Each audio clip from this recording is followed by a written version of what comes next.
Assalamualaikum warahmatullahi wabarakatuh. Apa kabar semuanya? Semoga dalam keadaan baik-baik saja ya. Baiklah, kami dari kelompok 8 akan menjelaskan tentang teorema Van Heel. Sebelumnya, izinkan kami memperkenalkan diri. Kami dari kelompok 8 yang beranggotakan Anissa Latifani Amiroh dengan NPM 2013021017.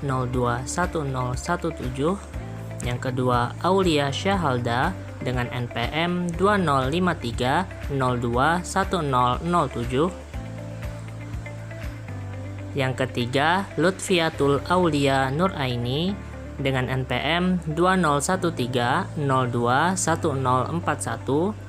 Yang keempat, Ramzi Abyan dengan NPM 2013021007. Yang kelima, Rizkia Huda Rifdayani dengan NPM 2013021051. Baiklah, langsung saja kita ke materi. Teorema Van Heel. Teori Van Heel yang dikembangkan oleh dua pendidik berkebangsaan Belanda, Pierre Marie Van Heel dan Dina Van Heel Geldof, menjelaskan perkembangan berpikir siswa dalam belajar geometri. Maybelline, tahun 1983. Tahap perkembangan berpikir Van Heel. Menurut teori Van Heel, seseorang akan melalui 5 tahap perkembangan berpikir dalam belajar geometri. Kelima tahap perkembangan berpikir Van Heel sebagai berikut. Yang pertama, tahap 0, yaitu tahap visualisasi, di mana tahap ini juga dikenal dengan tahap dasar, tahap rekognisi, tahap holistik, dan tahap visual. Pada tahap ini, siswa mengenal bentuk-bentuk geometri hanya sekedar berdasar karakteristik visual dan penampakannya. Siswa secara eksplisit tidak terfokus pada sifat-sifat objek yang diamati, tetapi memandang objek sebagai keseluruhan. Oleh karena itu, pada tahap ini siswa tidak dapat memahami dan menentukan sifat geometri dan karakteristik bangun yang ditunjukkan.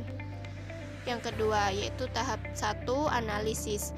Tahap ini juga dikenal dengan tahap deskriptif. Pada tahap ini sudah tampak adanya analisis terhadap konsep dan sifat-sifatnya. Siswa dapat menentukan sifat-sifat suatu bangun dengan melakukan pengamatan, pengukuran, eksperimen, menggambar, dan membuat model. Meskipun demikian, siswa belum sepenuhnya dapat menjelaskan hubungan antara sifat-sifat tersebut, belum dapat melihat hubungan antara beberapa bangun geometri, dan definisi tidak dapat dipahami oleh siswa. Tahap kedua yaitu dedukasi informal. Tahap ini juga dikenal dengan tahap abstrak atau relasional, tahap teoritik, dan tahap keterkaitan. Pada tahap ini, siswa sudah dapat melihat hubungan sifat-sifat pada suatu bangun geometri dan sifat-sifat antara beberapa bangun geometri. Siswa dapat membuat definisi abstrak, menemukan sifat-sifat dari berbagai bangun dengan menggunakan deduksi informal, dan dapat mengklasifikasikan bangun-bangun secara hierarki, meskipun siswa belum mengerti bahwa deduksi logis adalah metode untuk membangun geometri. Tahap 3, deduksi. Tahap ini dikenal juga dengan tahap deduksi formal. Pada tahap ini siswa dapat menyusun bukti, tidak hanya sekedar menerima bukti. Siswa dapat menyusun teorema dalam sistem aksiomatik. Pada tahap ini siswa berpeluang untuk mengembangkan bukti lebih dari satu cara. Perbedaan antara pernyataan dan konversinya dapat dibuat dan siswa menyadari perlunya pembuktian melalui serangkaian penalaran deduktif. Tahap 4, rigor. Pada tahap ini, siswa bernalar secara formal dalam sistem matematika dan dapat menganalisis konsekuensi dari manipulasi aksioma dan definisi. Saling keterkaitan antara bentuk yang tidak didefinisikan, aksioma, definisi, teorema, dan pembuktian formal dapat dipahami. Karakteristik teori Van Heel. Teori Van Heel mempunyai karakteristik sebagai berikut. Yang pertama, tahap-tahap tersebut bersifat hierarki dan sekuensial. Yang kedua, kecepatan berpindah dari tahap ke tahap berikutnya lebih bergantung pada pembelajaran. Dan yang ketiga, setiap tahap mempunyai kosakata dan sistem relasi sendiri-sendiri. Burger dan Culpeper juga menyatakan bahwa setiap tahap memiliki karakteristik bahasa, simbol, dan metode penyimpulan sendiri-sendiri. Clement dan Batista menyatakan bahwa teori Van Hill mempunyai karakteristik, yaitu 1. Belajar adalah proses yang tidak kontinu. Terdapat lompatan dalam kurva belajar seseorang. 2. Tahap-tahap tersebut bersifat terurut dan hierarki. 3. Konsep yang dipahami secara implisit pada suatu tahap akan dipahami secara eksplisit pada tahap berikutnya. Dan yang keempat, setiap tahap mempunyai kosakata sendiri-sendiri. Crowley menyatakan bahwa teori Van Hill mempunyai sifat-sifat berikut, yaitu 1. Berurutan, yakni seseorang harus melalui tahap-tahap sesuai urutannya. Yang kedua, kemajuan, yakni keberhasilan dari tahap ke tahap lebih banyak dipengaruhi oleh isi dan metode pembelajaran daripada oleh usia. Yang ketiga, intrinsik dan ekstrinsik, yakni objek yang masih kurang jelas akan menjadi objek yang jelas pada tahap berikutnya.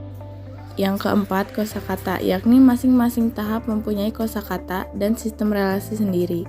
Yang kelima, mismatch, yakni jika seseorang berada pada suatu tahap dan tahap pembelajaran berada pada tahap yang berbeda.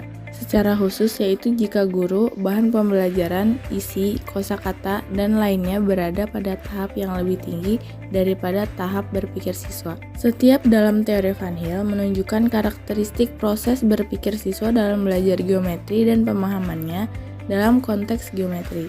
Kualitas pengetahuan siswa tidak ditentukan oleh akumulasi pengetahuannya, tetapi lebih ditentukan oleh proses berpikir yang digunakan. Tahap-tahap berpikir Van Hill akan dilalui siswa secara berurutan menurut Keyes dan N. Dengan demikian, siswa harus melewati suatu tahap dengan matang sebelum menuju ke tahap berikutnya. Kecepatan berpindah dari suatu tahap ke tahap berikutnya lebih banyak bergantung pada isi dan metode pembelajaran dari umur dan kematangan, menurut Crowley dan Keyes. Dengan demikian, guru harus menyediakan pengalaman belajar yang cocok dengan tahap berpikir siswa. Pengalaman belajar sesuai tahap berpikir Van Hill. Van de Waal membuat deskripsi aktivitas-aktivitas yang dapat digunakan untuk 3 tahap pertama, yaitu sebagai berikut. Yang pertama, aktivitas tahap 0 atau visualisasi. Aktivitas pada tahap 0 ini haruslah yang pertama melibatkan penggunaan model fisik yang dapat digunakan siswa untuk memanipulasi. Yang kedua, melibatkan berbagai contoh bangun-bangun yang sangat bervariasi dan berbeda sehingga sifat yang tidak relevan dapat diabaikan. Yang ketiga, melibatkan kegiatan memilih, mengidentifikasi dan mendeskripsikan berbagai bangun. Dan yang keempat, menyediakan kesempatan untuk membentuk, membuat, menggambar, menyusun, atau menggunting bangun. Yang kedua, aktivitas tahap 1 atau analisis. Aktivitas untuk tahap 1 ini haruslah yang pertama, menggunakan model-model pada tahap 0, terutama pada model-model yang dapat digunakan untuk mengeksplorasi berbagai sifat bangun. Yang kedua, mulai lebih memfokuskan pada sifat-sifat daripada sekedar identifikasi. Yang ketiga, mengklasifikasi bangun berdasar sifat-sifatnya, berdasarkan nama bangun tersebut. Dan yang terakhir, menggunakan pemecahan masalah yang melibatkan sifat-sifat bangun. Selanjutnya, yang ketiga, yaitu aktivitas tahap 2, dalam kurung deduksi informal. Aktivitas untuk tahap 2 ini haruslah A. Melanjutkan pengklasifikasian model dengan fokus pada pendefinisian sifat, membuat daftar sifat, dan mendiskusikan sifat yang perlu dan cukup untuk kondisi suatu bangun atau konsep. B. Membuat penggunaan bahasa yang bersifat deduktif, informal. Misalnya, semua, suatu, dan jika maka, serta mengamati validitas konvers suatu relasi. C. Menggunakan model atau gambar sebagai sarana untuk berpikir dan memulai mencari generalisasi atau contoh kontra. Selanjutnya yaitu teorema Van Hill dan penelitian yang relevan. Beberapa penelitian yang telah dilakukan membuktikan bahwa penerapan teori Van Hill memberikan dampak yang positif dalam pembelajaran geometri. Menurut Bobengo, 1993 menyatakan bahwa pembelajaran yang menekankan pada tahap belajar Van Hill dapat membantu perencanaan pembelajaran dan memberikan hasil yang memuaskan. Menurut Shanks, 1989 menyatakan bahwa prestasi siswa SMU dalam menulis pembuktian geometri berkaitan secara positif dengan teori Van Hill. Dan menurut Mayberry 1983, berdasarkan hasil penelitiannya menyatakan bahwa konsekuensi teori Van Hill adalah konsisten.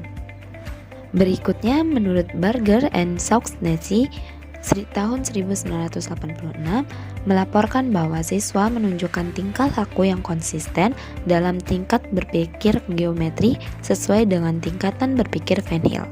Selanjutnya, menurut Susiswo 1989 menyimpulkan bahwa pembelajaran geometri dengan pembelajaran model Van Hill lebih efektif daripada pembelajaran konvensional. Menurut Husseini tahun 2001 menyatakan bahwa penerapan model Van Hill efektif untuk peningkatan kualitas berpikir siswa. Itulah materi yang dapat disampaikan oleh kelompok 3. Kurang lebihnya kami mohon maaf. Semoga materi yang kami sampaikan dapat bermanfaat bagi kita semua. Wabillahi taufiq wal hidayah. Wassalamualaikum warahmatullahi wabarakatuh. Terima kasih.